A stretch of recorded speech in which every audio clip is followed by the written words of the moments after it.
Bom dia, bem-vindos de volta, disciplina História do Direito. Hoje nós vamos falar sobre algumas tradições jurídicas brasileiras, vamos continuar falando sobre aspectos mais contemporâneos da história do direito no Brasil. E também aproveito para tirar algumas dúvidas em relação à avaliação, né, responder as questões de vocês e falar sobre os materiais que eu postei mais recentemente. Tá?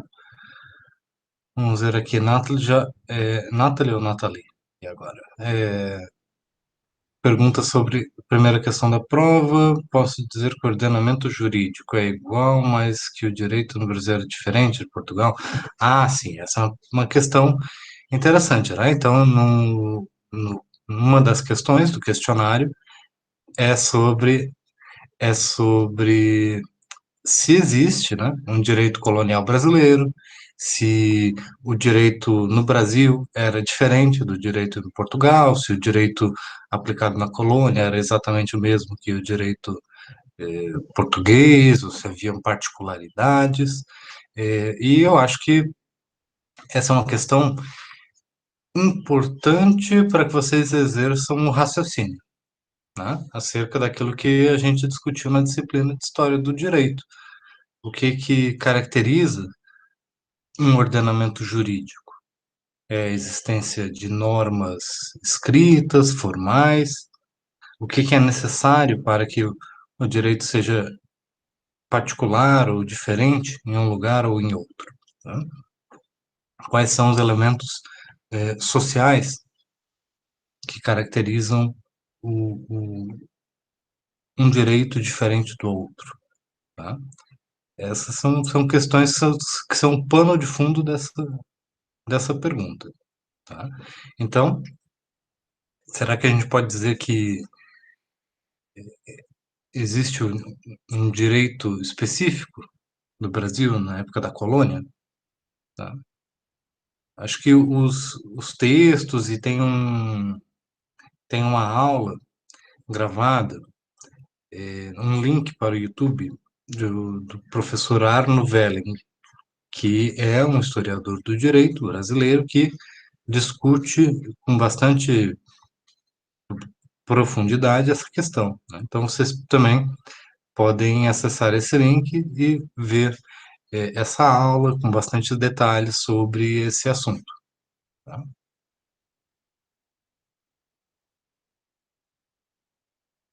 E também o próprio professor Welling tem um artigo sobre isso que vocês podem procurar na internet. Tá? Havia um direito colonial no Brasil? Né? Havia então eu recomendo a leitura desse texto para resolver essa questão, mas não é obrigatório. Tá? Vocês podem fazer a sua própria pesquisa. O que mais, gente? Mais alguma pergunta? Mais alguma questão? Vocês veem que, ao estudar história do direito, a gente não está apenas adquirindo conteúdos, informações sobre sistemas jurídicos do passado. Tá? Nós estamos aqui tentando aumentar a nossa capacidade de análise, aumentar as nossas ferramentas de análise, aumentar a nossa habilidade de análise dos sistemas jurídicos. Tá? Então, o passado nos oferece certos desafios e certos incentivos que nos ajudam ou nos obrigam a entender o direito para além daquilo que está escrito na lei. Tá? Então, é, ao estudar a história do direito, a gente precisa lançar mãos de uma análise que vai para além da forma legal, tá? Porque senão a gente não entende o direito do passado. Só porque uma vez que a gente faz isso, a gente também pode utilizar estes mesmos instrumentos para analisar o direito do presente, né?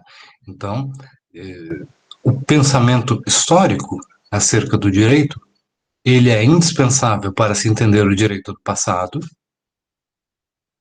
mas ele também pode ser usado para a compreensão do direito contemporâneo.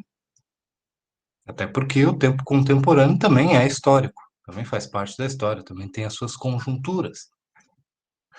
E uma dessas coisas que a gente aprende com história do direito, ou que a gente desenvolve a nossa capacidade de análise com história do direito, é a atenção que a gente tem à dimensão costumeira do direito, para aquilo que não está escrito nas leis, mas aquilo que se faz todos os dias dentro de um sistema legal, dentro do cotidiano. Então, hoje, existe uma discussão muito relevante sobre qual que é o papel do direito costumeiro no Brasil. Se vocês tivessem que apontar algum exemplo de direito costumeiro, vocês conseguem fazer algum tipo de visualização? Acho que a fila, respeito à fila. Não está na lei, mas todo mundo obedece. A fila é um bom exemplo de uma expressão orgânica da normatividade social, né? Quer dizer, se você tem bastante gente esperando alguma coisa, não precisa, às vezes precisa, né? Mas geralmente não precisa de ninguém mandando, coordenando ou obrigando, as pessoas espontaneamente formam uma fila, né? Em alguns lugares é mais bagunçado, outros lugares mais, isso acontece mais rápido, mas é uma espécie de criação de normas, né, espontâneas que é seguido por muita gente ao mesmo tempo. Então, a fila é um exemplo de uma normatividade social espontânea. Ainda que a gente não imponha muitas consequências jurídicas, né, à fila, mas ela nos aponta para o fato de que muitas vezes não é necessário nem mecanismos coercitivos para que regras se concretizem no mundo, né?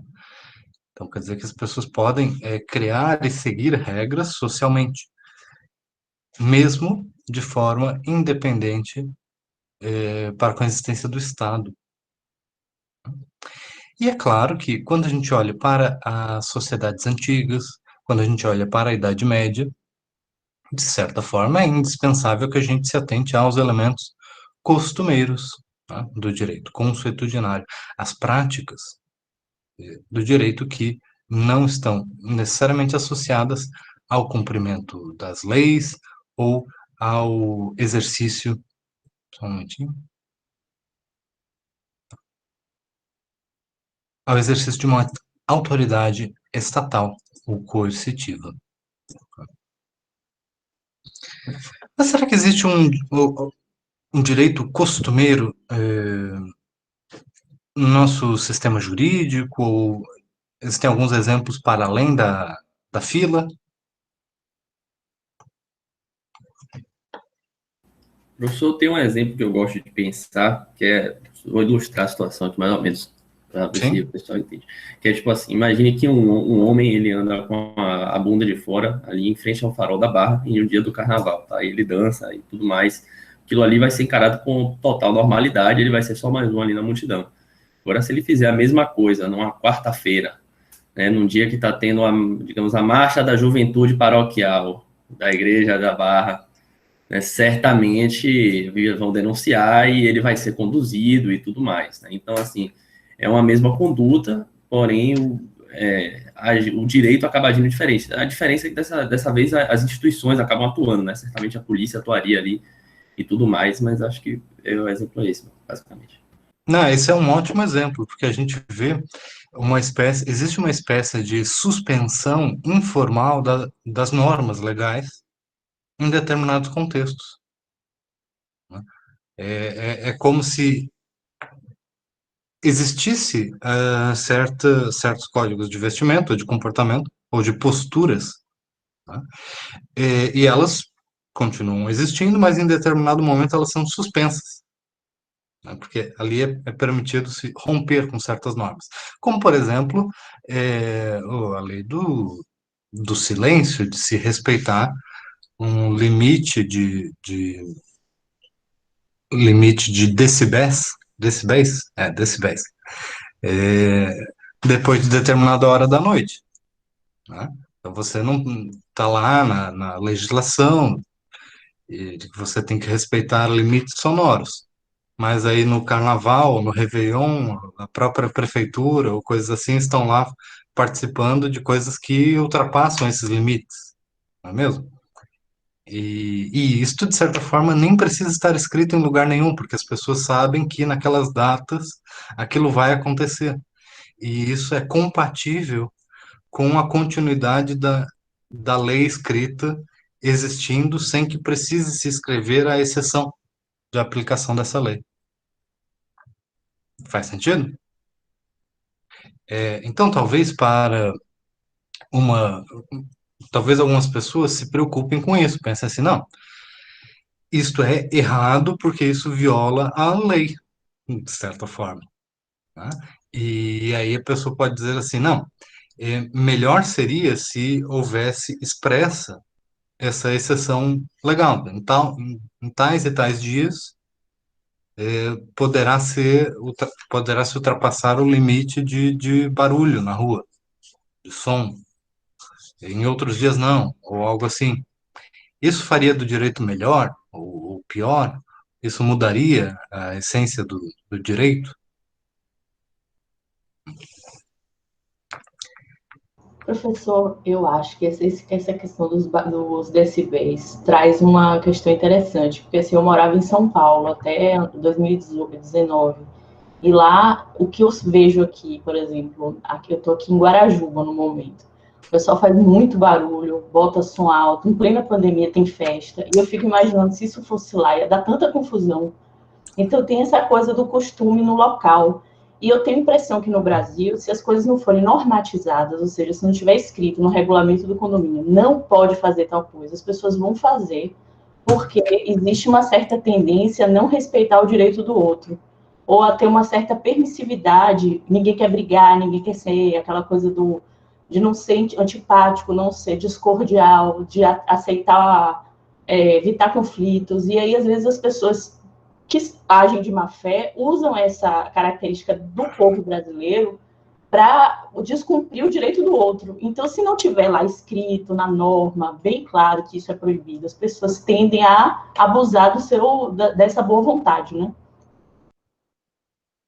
É daí que a gente vê algumas placas assim, né, estranhas em lugares, tipo, não pode fazer tal coisa. E aí você deduz claramente que alguém já tentou fazer aquilo, né? Eu não sei se vocês já viram assim, placas engraçadas em ambientes de trabalho ou comércio. De qualquer forma, vocês conseguem. O que você traz é uma coisa interessante que é a seguinte: o exercício da norma, né, ele precisa ter um componente de aquilo que em inglês falam de enforcement, né, de aplicação. E aplicação, inclusive, é, de certa forma, coercitiva, se não houver adesão voluntária, né? E, como você falou, esse elemento de aplicação da norma, ele pode ser, inclusive, objeto de repúdio social, né? Ou então, pode causar constrangimentos, né? Raramente a pessoa quer ser aquela responsável por obrigar as outras pessoas a cumprir as normas. E como você bem destacou, eh, o, a forma como as normas aplicadas varia de acordo com locais, com lugares, varia ao longo do tempo, é claro, mas principalmente está associado, no caso do Brasil, isso é bem claro, com como o exercício do poder público se dá de maneira diferente em diferentes lugares. Então, existem lugares em que, se houver um barulho de noite, você chama a polícia, o aparato estatal vem e faz a norma ser aplicada. Em outros lugares, não. Ou, em alguns lugares, você simplesmente fala com a pessoa e a pessoa cumpre a norma. Em outros lugares, você fala com a pessoa e você é ameaçado de morte, né? Então, existem o funcionamento da mesma norma jurídica em diversos lugares, em diversos contextos, pode variar muito. Isso, inclusive, é um dos temas daquela pergunta que a gente começou a aula falando sobre, né? Sobre o direito colonial, o direito no Brasil colonial. Tá? Como que uma norma, a mesma norma escrita, pode ter diferentes dimensões normativas dependendo do contexto. Tá? Eu iniciei essa discussão para introduzir um livro que eu postei para vocês no AVA, e esse eu postei o livro inteiro, e eu posso falar isso publicamente, porque nesse caso não vou ser nenhum juiz aí vai me mandar prender, mandar me prender porque eu estou compartilhando o livro, porque esse livro é de acesso gratuito. Né? Inclusive, acho que publicado pela UFBA, né? Que chama Subordinação Racial no Brasil e na América Latina, o papel do Estado, o direito costumeiro a nova resposta dos direitos civis. Então, esse é um livro muito interessante, muito importante. Há alguns anos eu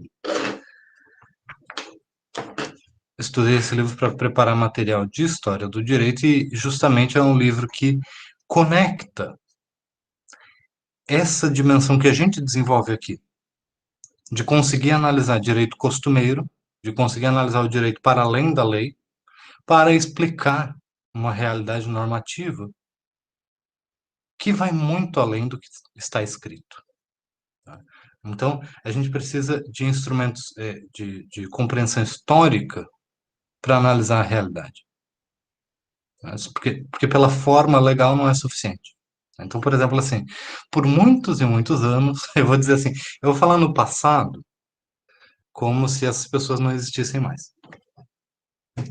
Mas por muitos e muitos anos, as pessoas costumavam dizer que no Brasil, né, primeiro que não havia racismo, tá?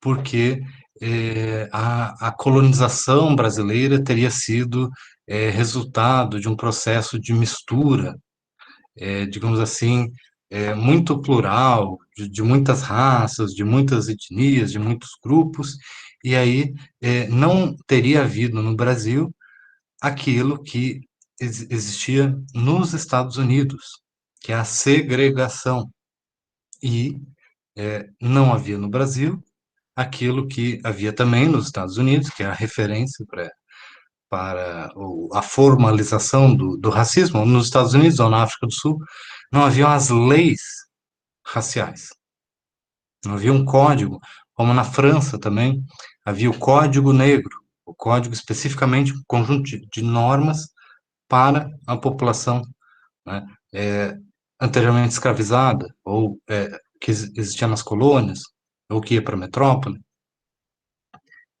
Então, por muito tempo no Brasil, as pessoas apontavam para o direito e diziam assim: vejam, o direito fala que é a igualdade de todos, tratamento igualitário. Bom, o direito não fala de proibição de casamento, como existia nos Estados Unidos, de separação de vizinhanças, apartheid, né, como existia na África do Sul. O direito não diz isso ou aquilo, formalmente. Logo, não existe o racismo, ou se existe, não é daquela mesma forma. É um racismo mitigado. Esse tipo de argumento, eu disse que eu ia dizer que essas pessoas não existem mais, né? Mas elas existem e elas estão em posições relevantes na nossa sociedade ainda. Pessoas com essa mentalidade. E a forma positivista de se ver o direito, quer dizer, pensar que o direito é aquilo que está. Positivismo é uma palavra muito. Vai muito além disso que eu estou mencionando, né? Mas essa ideia de que o direito é aquilo que está escrito na lei, muitas vezes é utilizado para dizer que não, que o sistema legal não foi racista, ou que não está conectado com a estrutura racista, e que o racismo seria apenas uma questão estritamente social, mas não conectada com o direito. Então, existe um esforço muito grande, muitas vezes até entre os juristas, de tentar separar, né, o direito das relações sociais, das relações raciais, do racismo. Muitas vezes isso é até uma questão estratégica, para usar o direito para combater o racismo, né? Ou para usar o direito para afirmar a igualdade, a liberdade. Mas isso a gente pode discutir com mais calma. Deixa eu olhar uma questão do chat, que às vezes se eu estiver falando eu não consigo ler, então eu tenho que parar para olhar a questão do chat. Sobre as contradições do direito no Brasil do século XIX, essa ideia de um direito dúbio, que ao mesmo tempo que ia salvar as pessoas das arbitrariedades do Estado, também ajudava a aprofundar as relações desiguais, incluindo a escravidão, esse é um bom ponto, tá? O direito, como a gente tinha mencionado antes, né, naquela aula do século XIX, ele tem um papel dúbio. O direito ele pode servir a diferentes propósitos, a diferentes objetivos. E, frequentemente, numa mesma sociedade, como as sociedades elas são complexas, né? Não existe um povo, uma nação.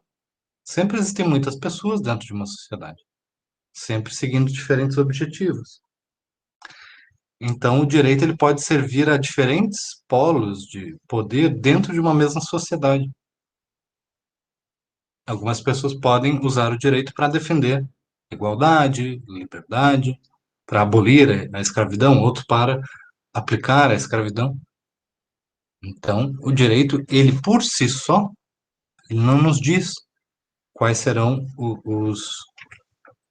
os valores que estarão casos dentro de uma sociedade. Tá? Por outro lado, por muito tempo também, ou até hoje muitas pessoas pensam, que justamente por possuir essa dubiedade, por existirem essas contradições, que então o direito é apenas uma ficção. Tá? Então, se a Constituição falava em, por exemplo, hoje, né, a gente pode dizer, a Constituição fala em direito à moradia, e a gente vê aí as pessoas não têm direito à moradia. Então quer dizer que a Constituição é uma ficção, ela não vale para nada, ou ela é apenas uma folha de papel que legitima as relações de poder vigentes. Também a gente pode ver que existe uma falta de nuance nesse tipo de análise, né? Quer dizer, o direito, mesmo contraditório, ele ainda assim pode gerar muitos resultados. Ele não é apenas uma ficção. Entendeu? Ainda que em alguns momentos exista uma contradição flagrante entre a escrita da norma e a realidade normativa. Tá? Então, como a gente já mencionou isso também, né? No Brasil não tem pena de morte. E isso, inclusive, faz parte de uma tradição de vários séculos, porque mesmo no antigo regime português, mesmo lá na época de Portugal ainda, Portugal já era um reino em que os juízes aplicavam muito pouco, muito menos a pena de morte do que os outros reinos. Já havia uma tradição de não de se evitar a pena de morte. Então, no Brasil, no século XIX, é muito pouco aplicada a pena de morte, né? E até hoje nós não temos a pena de morte como um dispositivo comum no direito. No entanto, se vocês observarem as estatísticas, né, em São Paulo a média é 2 por dia, no Rio de Janeiro são 3 por dia, todos os dias a polícia, que representa o aparato coercitivo do Estado, mata pessoas todos os dias, consistentemente. E isso é a expressão do Estado, e o Estado é regulado pelo direito. Então, de certa forma, o direito organiza essa execução sistemática de pessoas, todos os dias,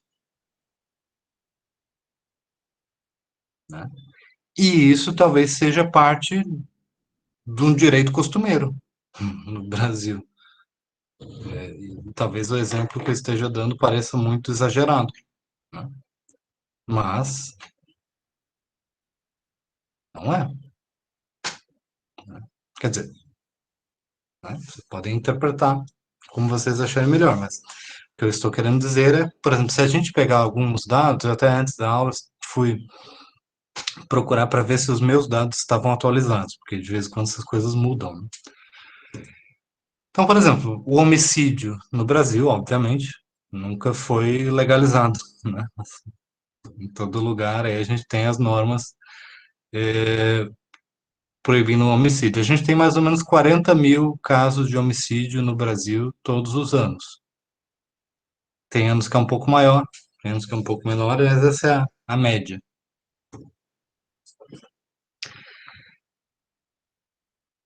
Alguns relatórios vão dizer que esse número é 70%, outros 90%, outros 60%, menos.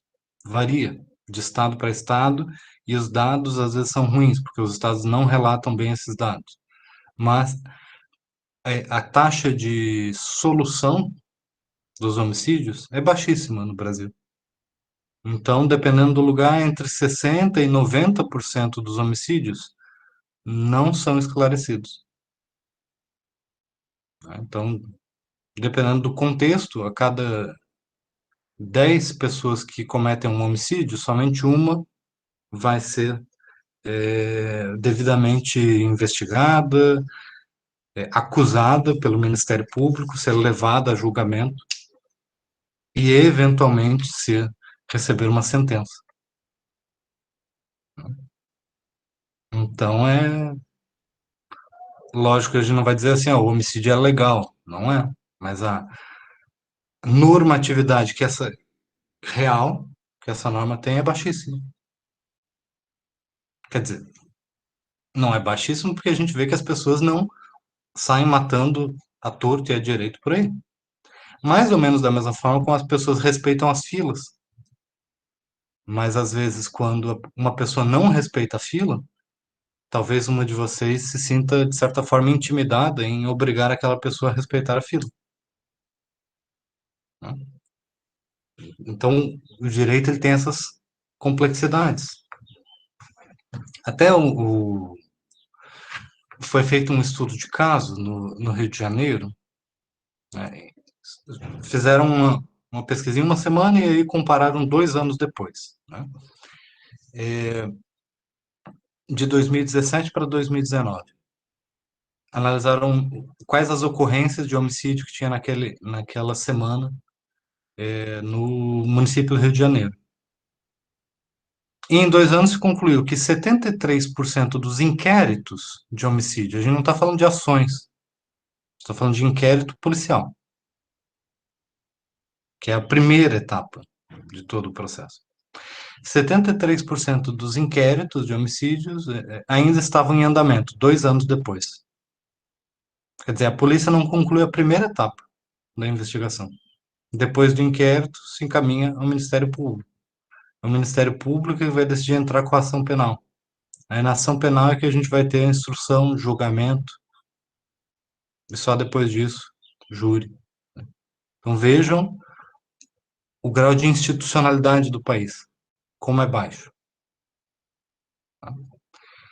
Então, o levantamento feito pela Globo mostra que os inquéritos, de 62 para os 84 casos que eles analisaram em uma semana, nesse contraste de 2 anos, ainda estavam em andamento. Apenas 25% dos crimes têm um autor identificado, a maioria nem se sabe. 12% tinham suspeitos presos provisoriamente, e nesse universo houve uma condenação.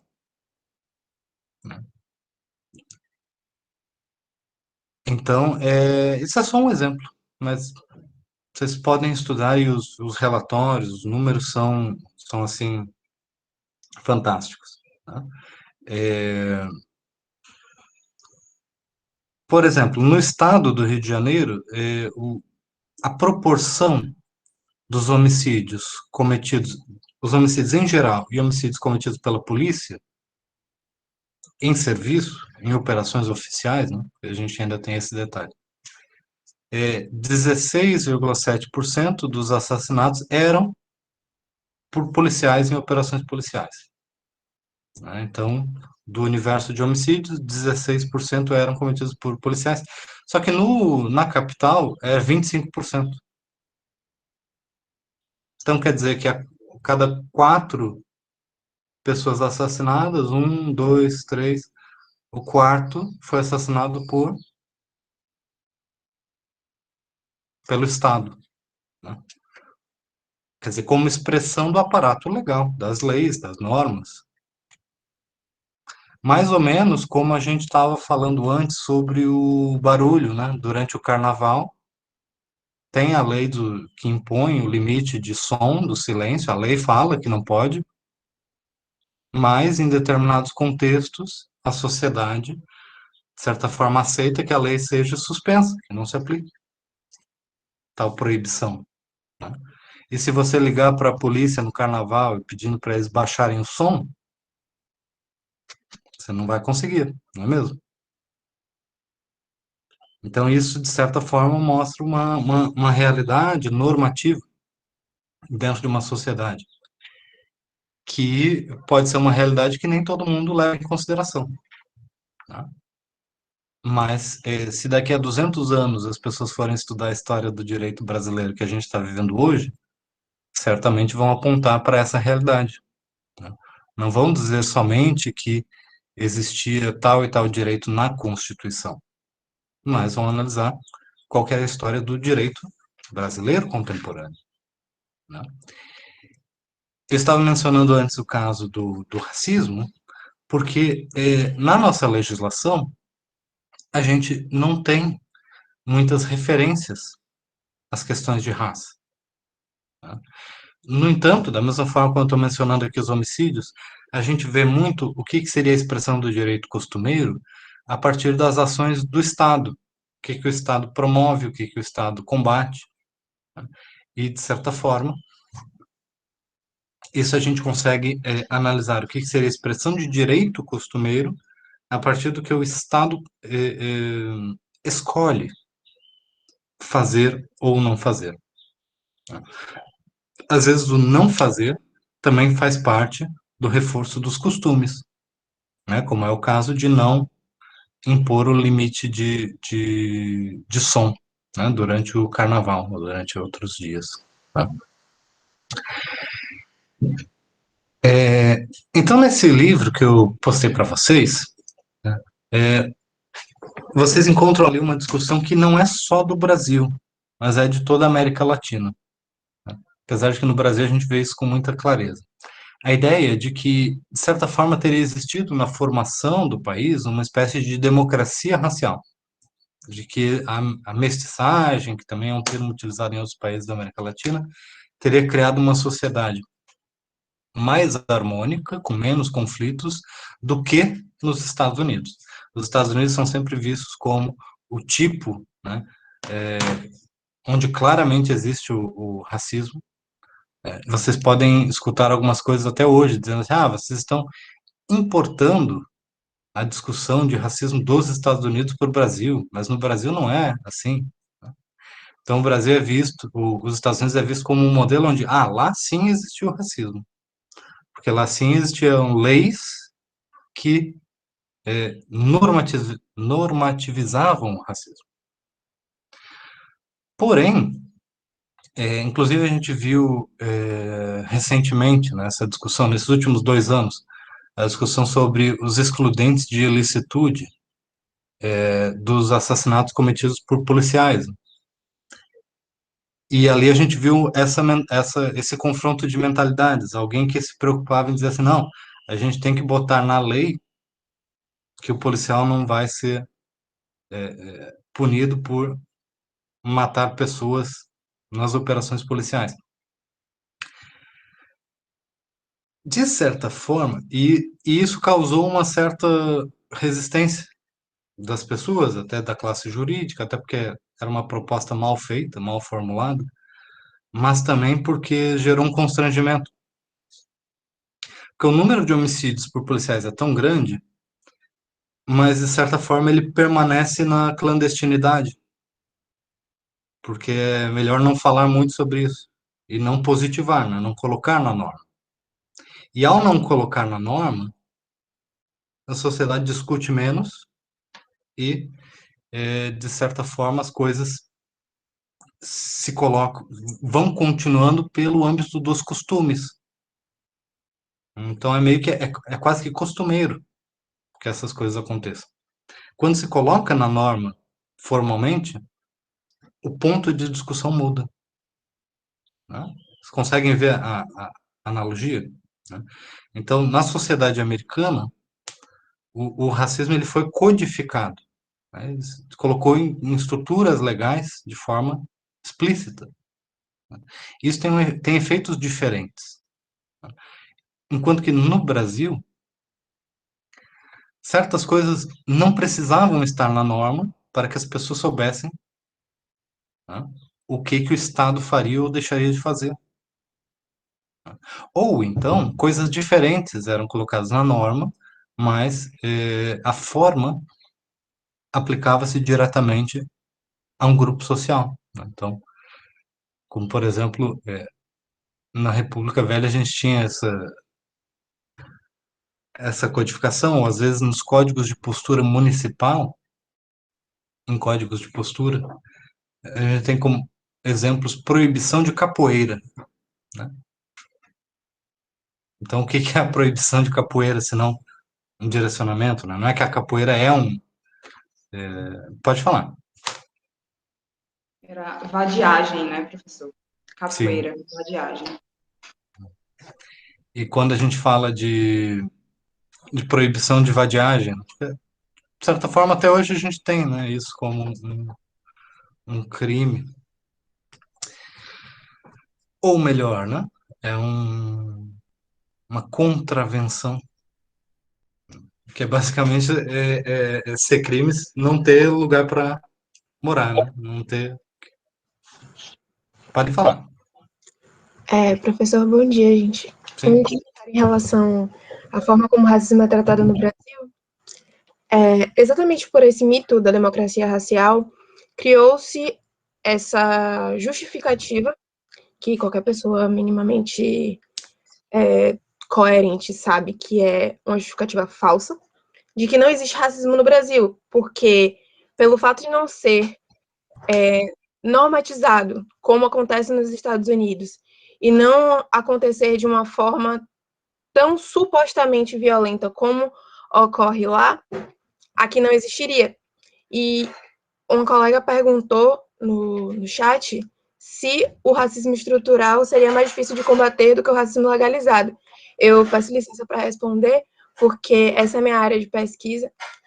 E, sim, é muito mais difícil de combater, porque, primeiro, o racismo estrutural, as pessoas elas não aceitam que ele existe.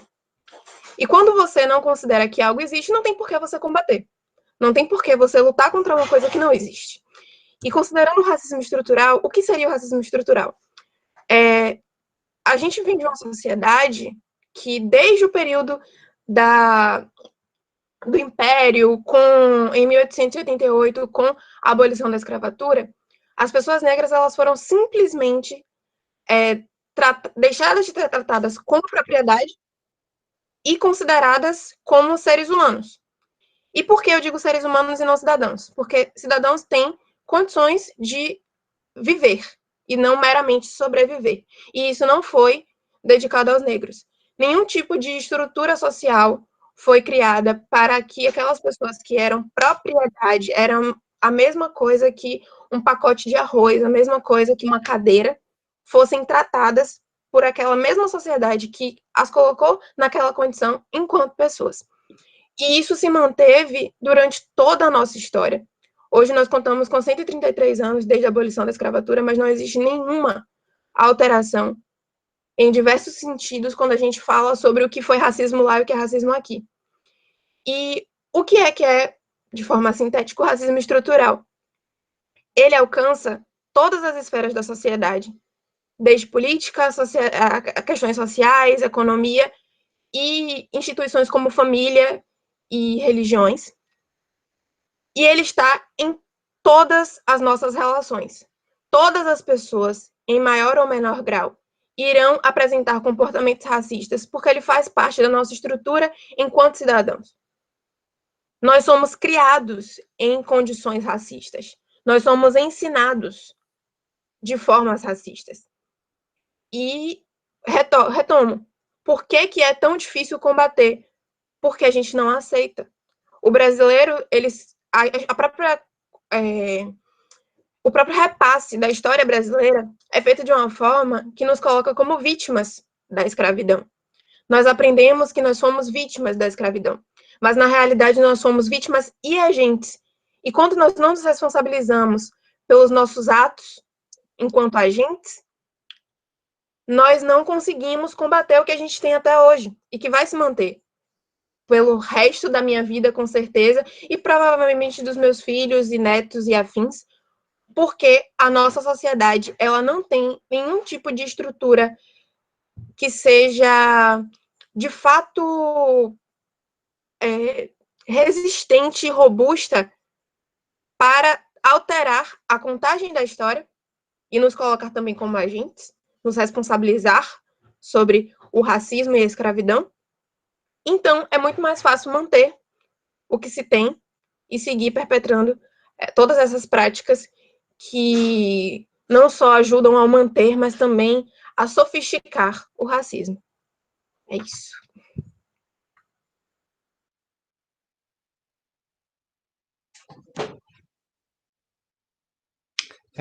Exatamente, não tem nem muito o que a gente acrescentar. A discussão sobre racismo estrutural, ela é fundamental, né?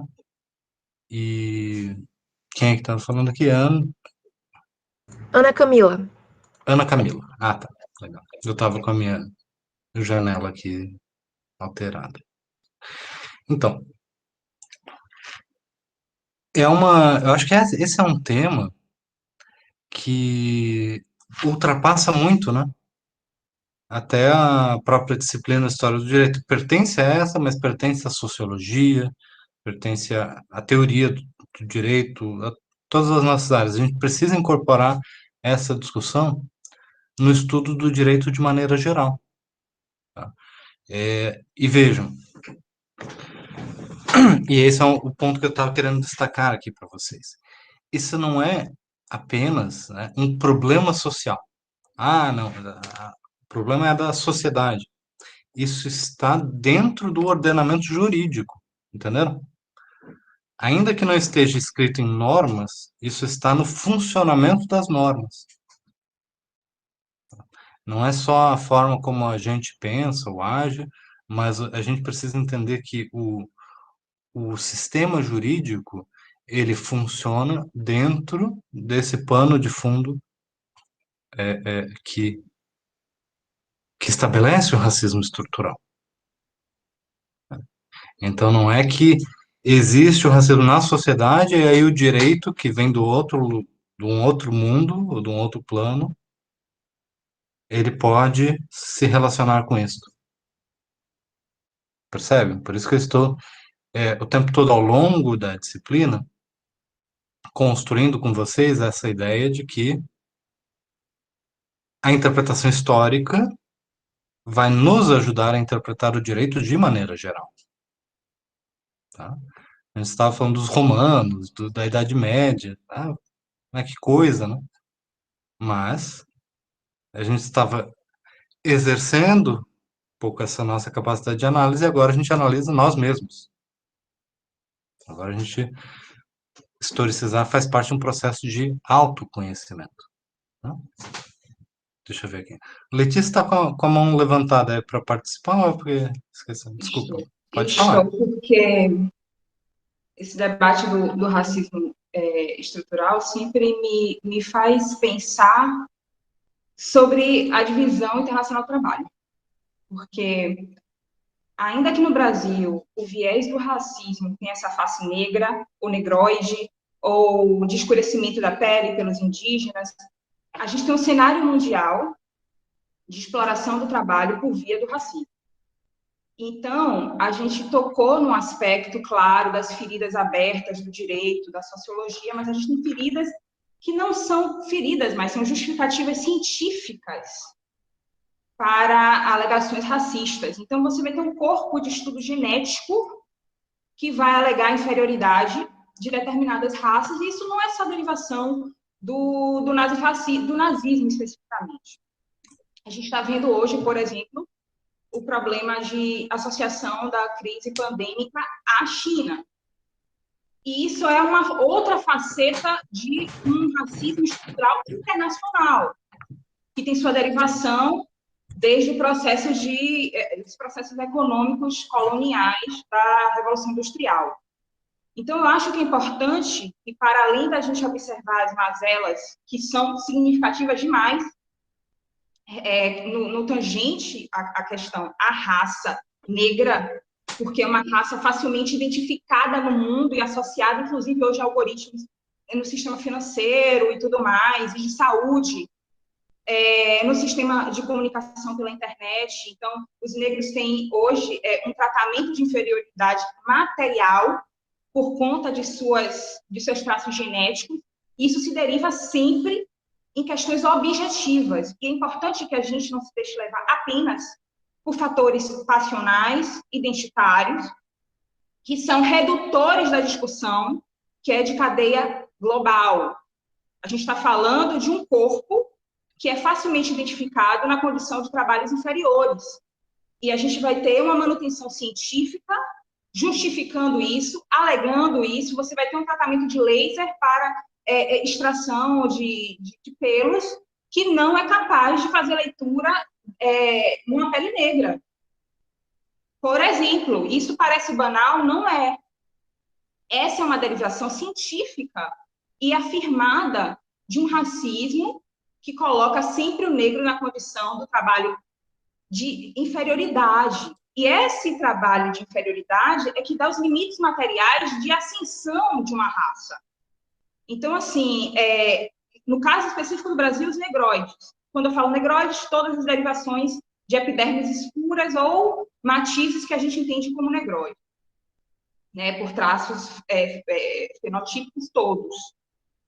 Mas a gente tem um problema de cadeia global, baseado na exploração do trabalho e da manutenção de uma economia onde a liderança fica centralizada nos cinco países polo do centro econômico, e que vão afirmar, entre outras coisas, essas derivações da raça branca como superior a todas as outras que não são brancas. Então, você tem esse mesmo problema com os asiáticos, você tem esses problemas com o leste europeu, você tem esse problema com os africanos, obviamente, e com todo o povo que se derivou pelo mundo não branco.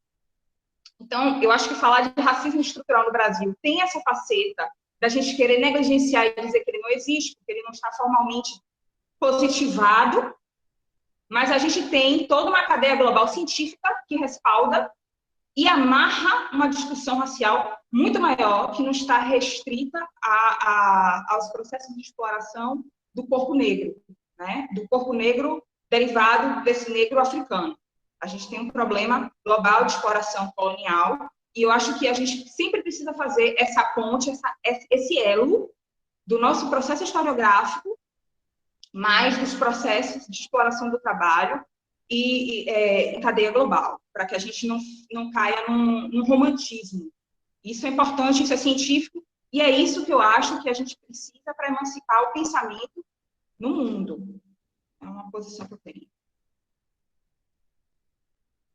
Eu acho que um dos pressupostos, né, do que você está trazendo se relaciona com a ideia de alienação e emancipação, porque a emancipação pressupõe você compreender onde você está dentro de uma estrutura de produção da realidade, né? Então, assim,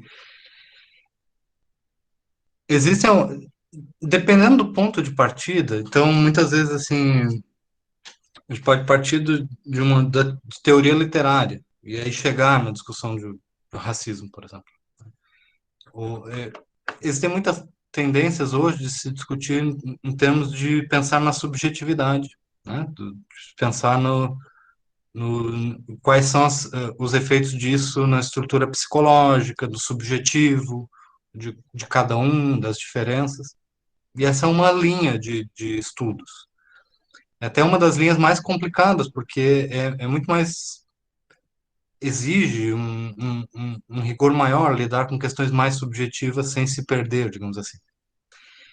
por outro lado, existe uma coisa que talvez seja mais importante do ponto de vista de formação, que é entender essas questões do sistema produtivo, né? Falar de racismo e não falar do capitalismo, né, das estruturas de produção, das relações internacionais, como você falou, é, de como que todo tipo de racismo ele é flexível, porque ele rapidamente se molda a condições econômicas, e ele é tão flexível que ele se transforma dependendo do contexto. Então, como você mencionou, no centro, no norte da Europa, existe um racismo muito tradicional, né, de alemães contra poloneses, ou de alemães contra os italianos, ou dentro da Itália, do norte da Itália para com o sul da Itália, ou em relação aos espanhóis. Quer dizer, a gente olha para a Europa, é tudo branquelo, né? Mas mesmo lá dentro tem um monte de diferenças. Na África do Sul, no ápice do regime do apartheid, você tinha o tipo de sistema brutal de classificação racial e tinha um conjunto de hierarquias e gradações de quem que era mais superior, quem que era intermediário, quem que era inferior. Como a África do Sul era um país que começou a ser comercialmente mais isolado por conta disso, a África do Sul desenvolveu nos anos 70 uma relação comercial muito forte. E na teoria racial, os japoneses também eram inferiores, não eram não brancos. Mas aí os japoneses foram alçados à categoria de branco honorário, como se fosse equivalente ao branco. Por quê? Porque eram parceiros comerciais, eram um país economicamente desenvolvido que era necessário para a estrutura produtiva. E que Então, assim, explorava, é, fazia uma relação colonial com os outros países do Extremo Oriente, né? Vide relação com Coreia, com China e todo o isso, processo isso. colonial já nipônico, né? Que é Então, bem como você grave e que menciona, equivale ao nazismo sem tirar nem pôr. como você tinha mencionado, que existe um discurso científico, eu até diria assim, muitas vezes é pseudociência, porque não apesar de ser um discurso muito forte, muito estruturado, é um discurso que, se você analisar a fundo, é avacalhado, porque é totalmente instrumentalizado para outras coisas, né? E outra coisa que eu queria destacar é que hoje tem sido muito discutido o termo negacionismo, que é um termo muito importante da gente compreender. Porque como a gente estava falando no Brasil, não basta só ter o racismo, não basta só o racismo gerar consequências para as pessoas cotidianamente. A gravidade das consequências do racismo é incrementada pela negação do racismo. Então, a negação de algo, ela faz parte deste algo, entendeu? A negação do racismo, ela já faz parte do processo de aprofundamento ou de continuidade do racismo. E existem características típicas do discurso negacionista, que a gente pode identificar em diversas áreas, não só do racismo, mas o racismo isso fica bem claro. Então, primeiro, e às vezes vocês conseguem identificar isso na mesma pessoa. Então, assim, primeiro a pessoa diz, não, racismo não existe. A gente tem o vice-presidente da República afirmando isso, sim, espontaneamente, né, de forma enfática, não existe. Aí, se é pressionado, se existem evidências, a pessoa é contrariada, bom, pode até ter existido no passado, mas não exatamente como as pessoas falam. É o segundo ponto, quer dizer, tá, se existe, até existiu, mas não exatamente, mas não existe hoje. Aí, se apresentam evidências ou se confronta ainda mais, a pessoa admite. Não existe hoje, mas não é tão violento ou não é tão relevante como se fala. O negacionismo, ele consegue ceder e ao mesmo tempo negar. Isso é uma das coisas que é muito comum. E aí, etapa final do negacionismo, geralmente é assim, se você pressiona muito, aí você diz assim, existe, mas também não se pode fazer nada a respeito. Existe, mas não é uma questão. que o direito possa resolver, ou que a política, ou que, tá? Então, o negacionismo, ele tem uma estrutura que é primeiro negar a realidade da coisa, mas depois, quando não é mais possível negar, é impedir, né, a compreensão do fenômeno, é impedir a análise da gravidade e, por último, impedir que se faça alguma coisa a respeito. Porque o negacionismo ele é o próprio estágio de consolidação do processo. Tá? Então, a mesma coisa existiu com o Holocausto, quando se fala assim, não, não existia, mas... Não, existiu, mas não é bem assim. E aí vai se relativizando tudo. Hoje a gente vê isso há um tempo a gente vê isso com o aquecimento global, ou mudanças climáticas, né? A gente pode falar assim, não, não existe mudança climática, não existe aquecimento global. Aí depois as pessoas começam a dizer, não, até que existe, mas não é bem assim, porque existem outros fatores, outras coisas. Daí, mais recentemente, vem se criando um consenso, sim, existe, mas não se pode fazer nada a respeito, porque isso vai acontecer mesmo, então não tem que mudar o sistema econômico, né, a forma como as coisas são produzidas. E com a pandemia, a gente também teve muito dessa estrutura negacionista acontecendo ao vivo, né, nos nossos olhos. Então, existem certos elementos que são compartilhados, como eu estava mencionando, a letalidade das ações policiais. Faz parte da estrutura de como o nosso Estado, o Estado brasileiro, funciona. Não é uma coisa assim que acontece por acaso, ou é alheio a tudo, ou assim um efeito colateral adverso. Não é um efeito colateral adverso. É uma coisa central na atividade do Estado. O que o Estado brasileiro faz?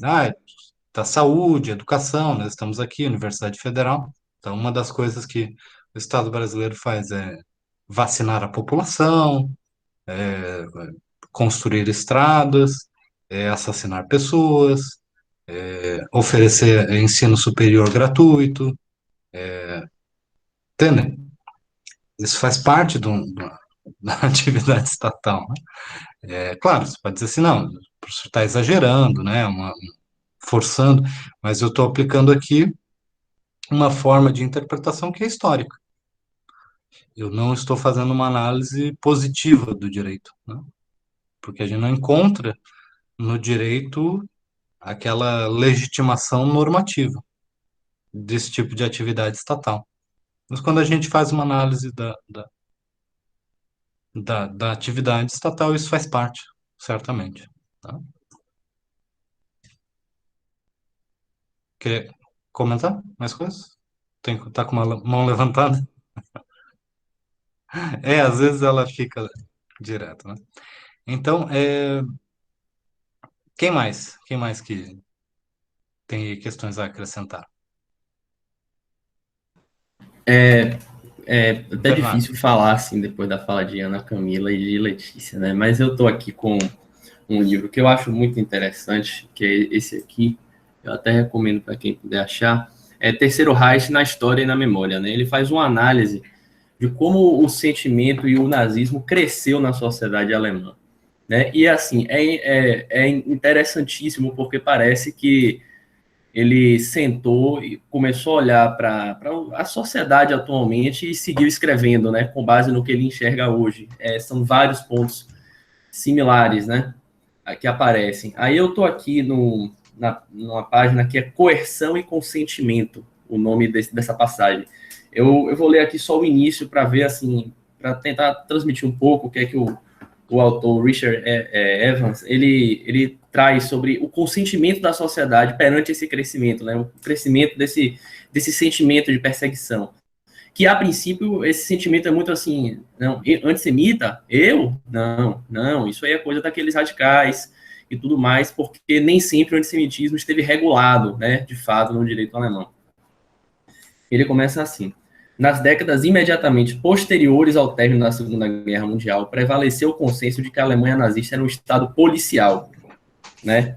Então, assim, aí ele vai, agora eu vou pular, vou adiante aqui, né? Ele fala aqui sobre a opinião de um historiador alemão esquerdista aqui, né? Tido com ele como esquerdista, que aponta que, pelo contrário, né, foi um regime popular sustentado pelo entusiasmo da vasta maioria, graças à façanha de ter conquistado, logo no princípio, prosperidade material e igualdade social. Né? Então, assim, fica claro que o autor aí ressalta justamente o consentimento social, né, a admiração social perante supostas conquistas, assim, do Estado alemão. É interessante ver isso no Brasil atualmente, né, uma suposta conquista que ninguém consegue visualizar exatamente por parte do governo, né, que como realmente uma posição de pedestal que é colocado por muitas pessoas. E a aprovação social, claro, não na mesma dimensão da Alemanha nazista, né, alguns plebiscitos chegavam a ter 99% de aprovação, mas, assim, a aprovação social constante, né, de manutenção desses discursos. Não estou dizendo que o Brasil vai virar uma Alemanha nazista em termos de perseguição, acredito que hoje as estruturas institucionais nem permitem mais, mas que há um sentimento social de aprovação em relação a isso, de negação, essa negação é muito forte, né? De atribuir a um grupo que parece mais radical para terceirizar essa culpa e adotar pensamentos mais moderados nesse sentido, que acabam ficando no meio do caminho entre uma perseguição absurda e um racismo, assim, completamente exacerbado e realmente a condição de igualdade, né, das raças e tudo mais. Então, ficar no meio desse caminho é muito confortável para essas pessoas e elas acabam se enxergando como moderadas. Professor, só complementando o que o Bernardo falou, interessante o livro, realmente, até já coloquei aqui na minha lista de desejos. Eu acho que seria, eu não sei se isso, em termos de evolução da sociedade brasileira, é desejável. Não que seja bom para as pessoas, mas se não seria para evoluir a sociedade, as pessoas começarem a admitir o que elas são de fato, como a gente está vendo hoje, apesar de eu achar absurdamente, eu fico irritada com os comentários de determinados parlamentares, mas se não, para a evolução da sociedade, não é melhor ela assumir essas posturas horrendas para que a gente possa futuramente, quem sabe alguns séculos depois, combater tudo isso, do que continuar essa linha cordial, essa linha de bom relacionamento, que todo mundo nega que é racista, todo mundo nega que é excludente, e perpetuar esse cenário, porque, como a colega respondeu, é muito mais difícil combater o estrutural do que o legalizado. Então, talvez o Brasil seja até bom essas pessoas mostrarem sua cara, dizer o que elas pensam, sair do armário, dizer assim, olha, eu sou nazista, olha, eu sou racista, e a gente começar a ter uma posição clara a respeito de para onde esse país vai, né?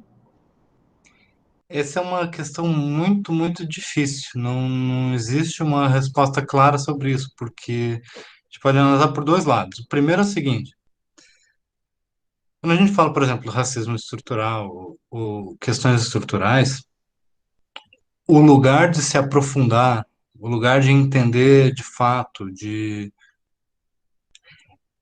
é o pensamento crítico, é o estudo, é a análise, é o que a gente está fazendo aqui.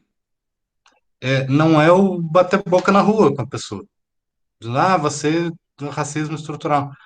Se ela não está no nível de compreensão da coisa. Porque aí, nesse sentido, existe uma diferença entre o que são os modos sociais e o que é análise social. Então, por exemplo, assim, a gente pode fazer uma análise de se é relevante ou não você se portar na sociedade com roupas. Por que nós não podemos usar outros modos ou coisas assim? Mas os modos sociais, eles são importantes em certos aspectos, assim. O que eu quero dizer com isso? Existe uma tentação de achar que se a pessoa pudesse falar na rua, eu sou nazista mesmo, e pronto, essa verdade vai gerar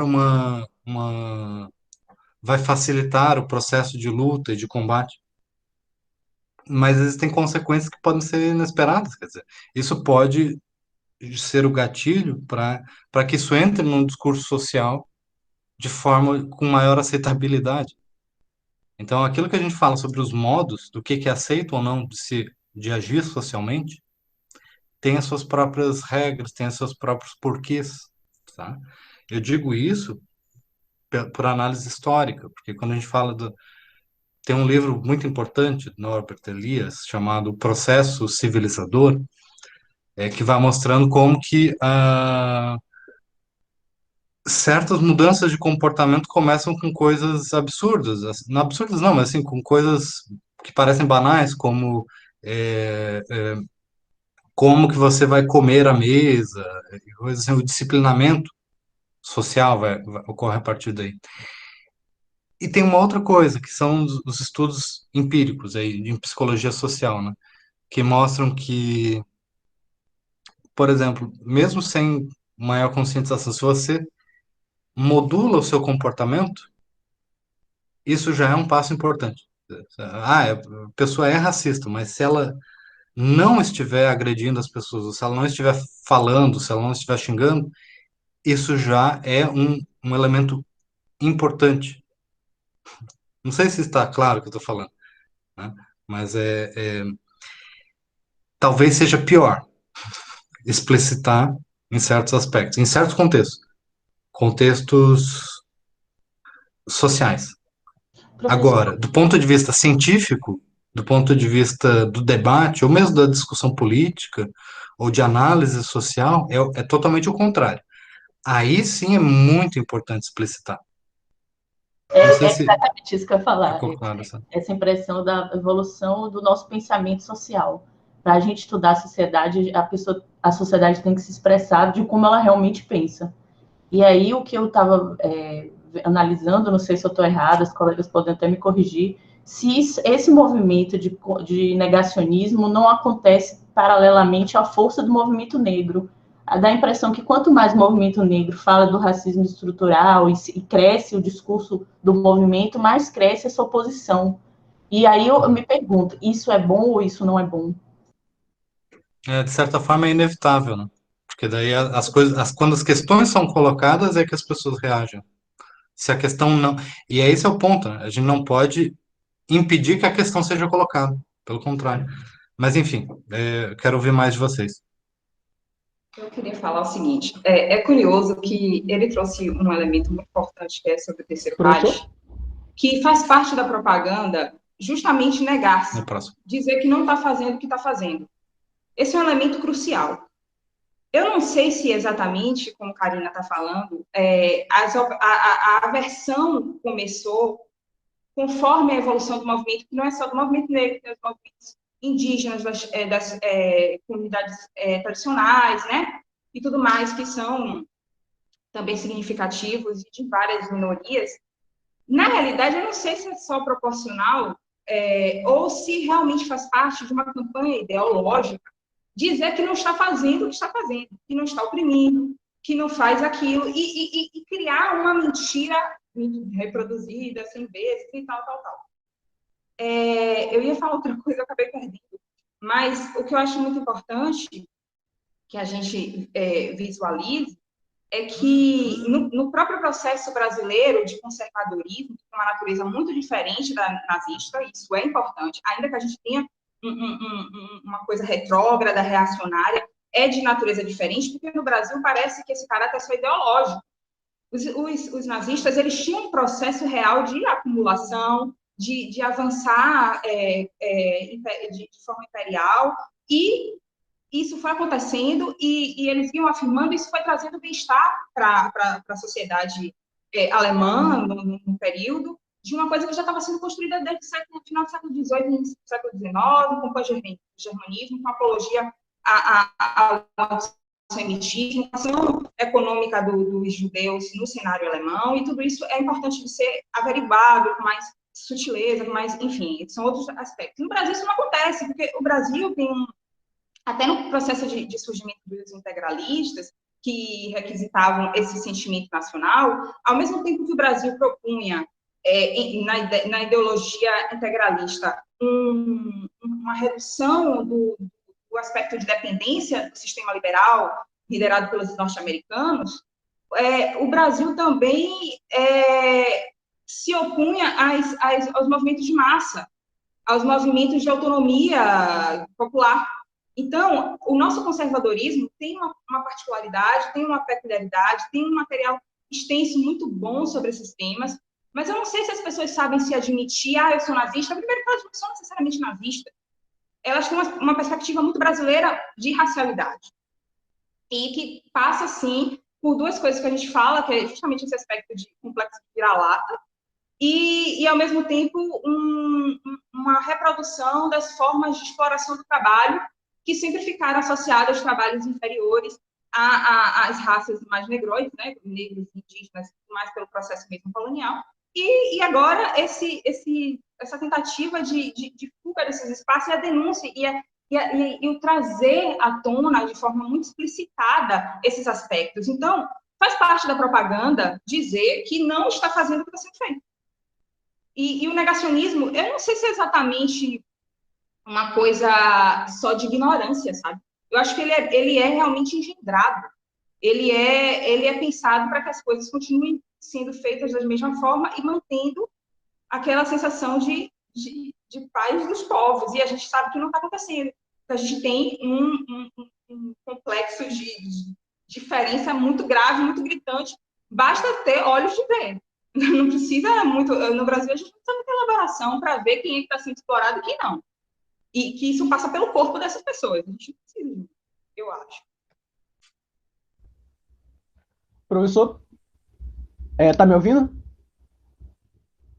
Pode falar. Eu queria que o senhor e as colegas que têm mais conhecimento a respeito disso, me iluminassem a respeito de uma questão que eu não sei nem se eu vou conseguir explicar muito bem essa minha inquietação. Mas a colega que acabou de falar, Letícia, eu acho, falou sobre essa coisa de nós termos algumas peculiaridades nas nossas relações raciais no Brasil e tal. E eu percebo isso porque, por exemplo, eu sou de Salvador. Eu sou uma pessoa com traços visivelmente mestiços, entende? Eu não consigo, não dá para me situar nem como branco, nem como preto. Mas como eu vivo em Salvador, sou de Salvador, passei minha vida inteira aqui, então, normalmente, ninguém costuma me tratar e me descrever como negro, entende? Porque aqui é uma cidade onde grande parte da população tem a pele retinta e traços marcadamente negroides. Mas, e assim como eu, inúmeras outras pessoas estão na mesma situação. Mas, por exemplo, uma das únicas vezes em que eu saí da Bahia, que eu fui a São Paulo, eu pude perceber que eu definitivamente não era branco, porque eu tinha enfim, uma aparência totalmente diferente das pessoas de lá, mesmo as que não eram negras ou tão mestiças quanto eu, etc. Então, isso me deixa assim meio confuso, meio desnorteado, porque aqui em Salvador eu posso não ter percebido, mas eu sinto que eu nunca estive muito sequer próximo de passar por uma situação de ser vítima de racismo, entende? E lá, quando eu fui a São Paulo, por mais que eu também não tenha, felizmente, passado por nenhuma situação do tipo, eu me sentia suficientemente diferente daquelas pessoas a ponto de estar sujeito a uma situação dessas. Assim como eu, tendo essa minha característica mestiça, estou aqui em Salvador sujeito muito mais, eu diria, a ser agente do racismo, entende? A ser algoz e praticar racismo contra alguém, mas em outros lugares, né? Se eu for no sul, no sudeste, eu já vou para o outro lado do tabuleiro. Então, é isso. Como a maioria das pessoas aqui no Brasil são pessoas mestiças, isso acaba me deixando meio confuso, assim, meio sem ter como me situar muito bem, porque é uma situação onde a pessoa pode, ao mesmo tempo, ser vítima e ser algoz dos outros em situações de racismo. Então, é isso. Essa ideologia racista, essa realidade baseada na discriminação racial, acaba se sobrepondo e as pessoas acabam pendendo mais para o lado de É isso, entende? Eu não tô conseguindo Uhum. explicar, Sim, não, mas eu queria. por isso que eu tô falando um pouco sobre historicização do nosso pensamento, da nossa análise, porque a gente não vai encontrar as definições, a resposta a essas questões Professor, salvo engano, somente tem a uma partir da tese de ótica do doutorado, sujeito. Oi? de Tatiane Muniz, foi defendida esse mês pela Universidade Federal do Rio Grande do Sul, que ela fala precisamente sobre isso, que no Brasil, em Salvador, ela é branca, dos olhos verdes e cabelos cacheados. No Rio Grande do Sul, ela era discriminada por ser nordestina e negroide por ser cabelos cacheados. E aí, falavam a ela, entre outras coisas, que foi o que despertou a pesquisa, se o colega quiser anotar, Tatiane Muniz. Eu não lembro, é alguma coisa sobre avaliação de banca examinadora sobre a raça. Eu não me lembro ao pé da letra o nome. Ela é professora do IFE daqui de Santo Amaro, professora de Ciências Sociais, Sociologia, né? Tatiane Muniz. E ela fala exatamente, a pesquisa dela se baseia no recorte genético, no recorte sociológico e várias camadas para descrever o seguinte, grosso modo, a conclusão que ela chega depende das camadas de classe. Por exemplo, quando você vai para um corte de seleção de medicina ou de diplomacia, a categoria parda se destaca com menos traços negroides. No entanto, quando você está num processo seletivo de emprego numa empresa de serviços gerais, será negro mais retinto e com mais características. Então, ainda neste momento em que as pessoas transitam entre as raças dentro do Brasil, o que pesa é uma coisa que sempre eu faço questão de olhar sobre esse recorte, é o aspecto de classe, é o aspecto de materialidade do papel social em que as pessoas estão circunscritas. No seu caso, talvez, colega, por ser nordestino, em São Paulo, isso grita, e também o processo racial miscigenado fique mais evidente, porque em São Paulo, majoritariamente, os papéis de destaque são ocupados por brancos. Então, e aqui a gente já tem um outro processo, enfim. Então, nessa tese dela, foi uma defesa incrível, fui muito feliz de ter tido a oportunidade de assistir. Ela descreve justamente esse aspecto de como transitar dentro do Brasil com a questão da raça e ser branco em um ponto, negro em outro, e as conclusões dela chegam justamente aos papéis sociais que as pessoas desempenham, baseado, sobretudo, na questão do trabalho.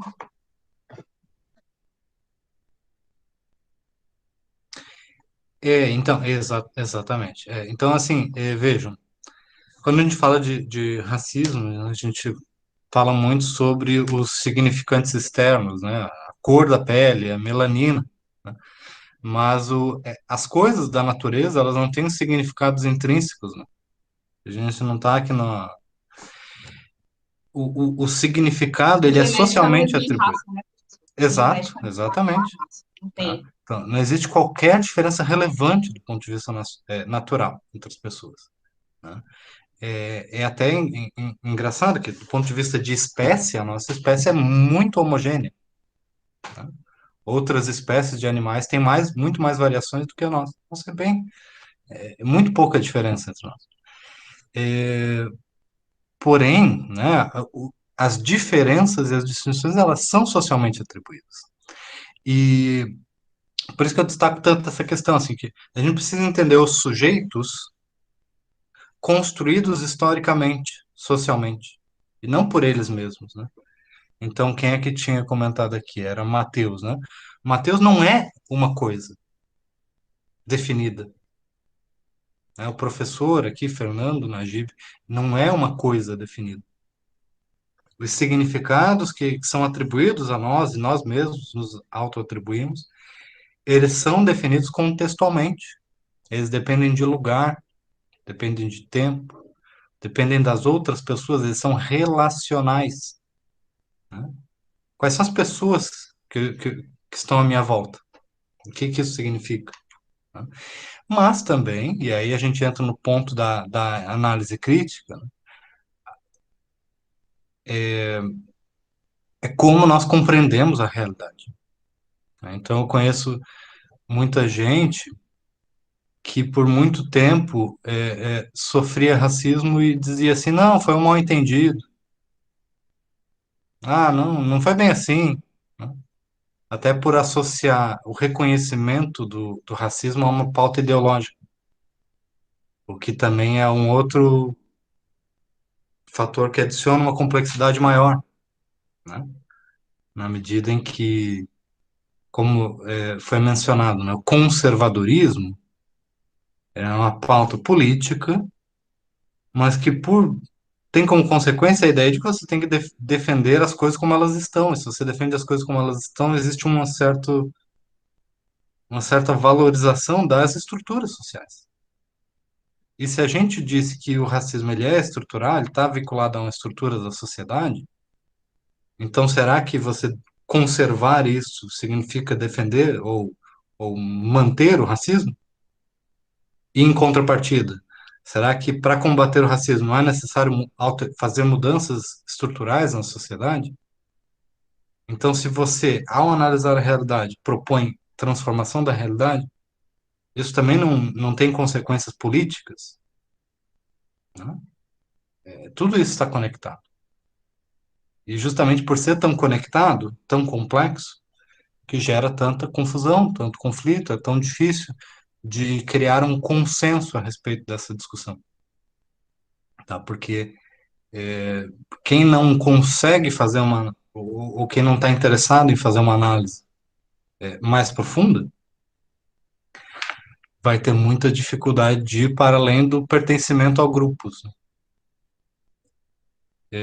Então, assim, o Bernardo comenta ali, não tinha ouvido falar do termo raça fluida, tá? Isso é super importante. Tem um documentário, sim, tem vários trabalhos sobre isso, né? A Letícia mencionou. É, nesses últimos anos tem saído muitas teses boas sobre isso, muitas dissertações, e elas são todas de acesso livre, né? Então a gente tem que valorizar bastante isso. Mas eu lembro de um documentário que era sobre uma partida de futebol que tinha uma tradição, acho que era em São Paulo. E tinha um clube, o pessoal tinha a tradição de fazer o time branco e o time preto. Era uma tradição bizarra, mas era uma tradição daquele grupo.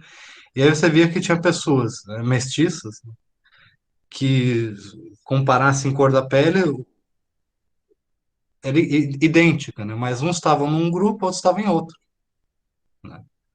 Por quê? Porque é óbvio que não é a cor da pele é uma plataforma onde se constrói o significado social.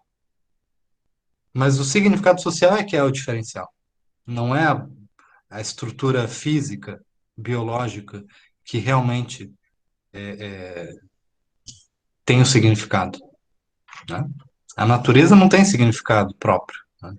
As árvores, as coisas. E nós somos seres naturais, né? Eu imagino, né? Ele não veio do. Então, vamos ver aqui. Então, introdução a estudos de gênero, falo sobre raça fluida, exatamente. Tá? Horácio Nogueira, tá. Então, esse é um termo discutido frequentemente, tá? Isso já faz parte do vocabulário comum. E é até importante destacar isso, né?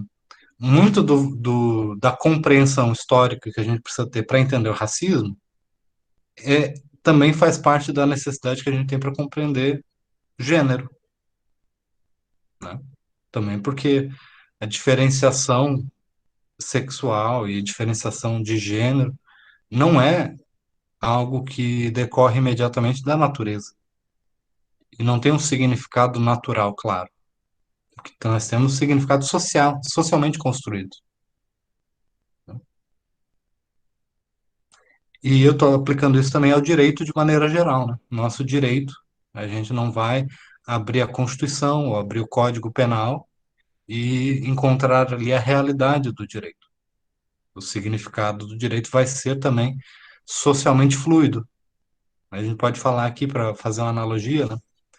Em vez de não só raça fluida, mas direito fluido, a normatividade fluida, né? Porque E eu já tive experiência com isso até judicialmente.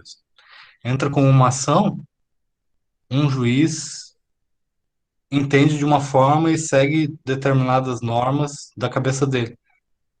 Você perde aquela ação, entra com uma outra, em outro juiz já é uma coisa diferente, muda a vara, muda a forma como o direito é aplicado. Então, o direito ele emerge dessas relações sociais. Vamos ver mais uma pergunta sobre a questão do racismo. Lembro que havia um grande preconceito contra o japonês na década de 80, mas depois que o Japão ganhou relevância econômica, a questão mudou um pouco, né? A gente vai ver o mesmo processo com a China também. O racismo está relacionado com a produção de riquezas? Então, eu acho que esse é um dos pontos que a Letícia estava destacando bastante, que é o seguinte, né? A gente não entende a realidade social se a gente não entende o processo de produção econômica. Porque o processo de produção econômica não é um processo só de produção de produtos, né? Tem essa caneca que foi produzida dentro de um sistema econômico. O sistema econômico também é uma forma de produção da realidade, né? O fato de que eu tomo o café da manhã, né? Não é o objeto, é o tomar o café, é a rotina, é como que a gente está se comunicando, né? Eu estou aqui com um computador, vocês também com outro, e tudo isso é mediado por um processo de produção, né? A nossa realidade é mediada por um processo de produção. Então, entender esse processo de produção é indispensável para entender esses conceitos relacionados à raça, a gênero e também relacionados ao direito, né? Então,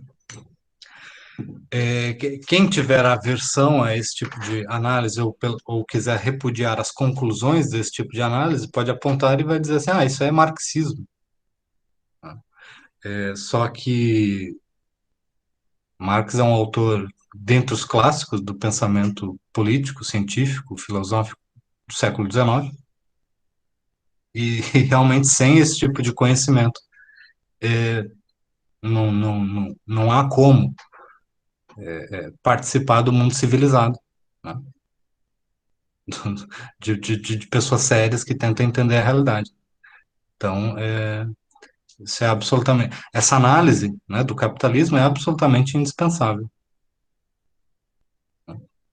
Então, vejam, né, o racismo não está somente associado à produção de riquezas, mas à produção do mundo material, como um todo, né? Não é só o objeto, porque se você analisa a Bovespa, né, que riqueza que está sendo produzida ali, né? É virtual, né? Bitcoin. Então, não enfim, né, aí já, já entraríamos numa outra discussão teórica, mas isso é absolutamente importante conectar as duas coisas, tá? E a gente consegue ver o direito nessa teia de relações. Acho que isso é talvez uma das lições da aula de hoje, tá bom? Acho que com esse tema é mais fácil de participar, né? Você tem mais leituras, tem mais contribuições, né? Espero que a gente ainda possa ter mais algumas aulas com um pouco mais de participação também, tá? Na próxima aula vamos falar sobre outra tradição brasileira, né, da forma de lidar com o direito que, de certa forma, também envolve um negacionismo, né, que é o funcionamento das normas constitucionais durante as ditaduras, né? Vou pegar especialmente o caso da ditadura militar, para entender como que a Constituição funcionava, né? O sistema constitucional e outras coisas assim. Tá bom, gente? Então, até a próxima aula. Leiam os materiais que eu postei agora, tá? Na semana. E não deixem para a última hora para terminar os seus questionários, que são, eu vou dizer aqui, vou abrir o jogo, são fáceis de responder, tá? Então, não deixem de fazer. Ninguém tem desculpa para não passar e passar bem nessa disciplina, tá bom? Então, lembre-se disso, façam a sua parte, tá? Um abraço a todos e até a próxima.